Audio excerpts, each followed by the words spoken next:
पुणे जिल्ह्यातल्या राजगुरुनगर इथल्या गोसावी समाजातील 2 अल्पवयीन मुलींवर अत्याचार करून नराधमांनी त्या मुलींचा अमानुष खून केल्याची घटना काही दिवसांपूर्वी घडली आहे। या घटनेचा निषेध करण्यासाठी राधानगरी तालुक्यासह राशिवडे बुद्रुक गावातील समस्त गोसावी समाजानं राधानगरी तहसीलदार कार्यालयावर जनआक्रोश मोर्चा काढला। यावेळी नराधमांना फाशी देण्याच्या मागणीच्या घोषणांनी परिसर दणाणून गेला होता।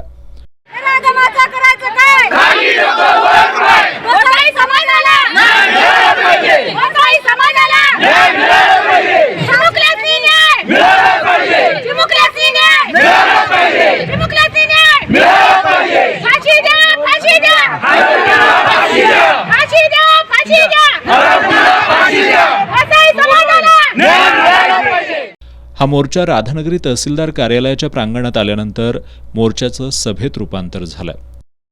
स्वतःच्या अंगावर त्यांनी शेण खाल्लं, स्वतः त्यांनी दगडफेक सगळं सहन केलं, तरी मुलींना न्याय अजून मिळत नाहीये। का मिळत नाहीये? या देशात पोरी सुरक्षित का नाहीये? आम्ही सुरक्षित पाहिजे। आम्हाला पण मुली आहेत, आमच्या पण मुलीचं आम्ही भविष्य घडवायला, त्यांचं पण आईवडिलांनी किती स्वप्न बघितले असेल मुलींसाठी।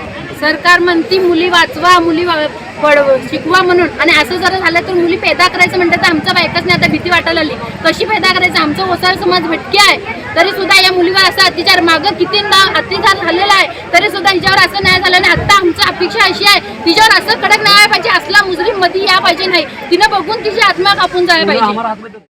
अल्पवयीन मुलींवरील अत्याचार आणि खुनाचा हा खटला फास्ट ट्रॅक कोर्टात चालवून लवकरात लवकर निकाली काढावा, शासनाकडून पीडित कुटुंबियांना 50 लाख रुपयांची आर्थिक मदत देण्यात यावी किंवा त्यांच्या कुटुंबातील एका व्यक्तीला शासकीय नोकरीत सामावून घ्यावं आदी मागण्यांचं निवेदन समाजाच्या वतीनं नायब तहसीलदार सुबोध वायंगणकर यांना देण्यात आलं।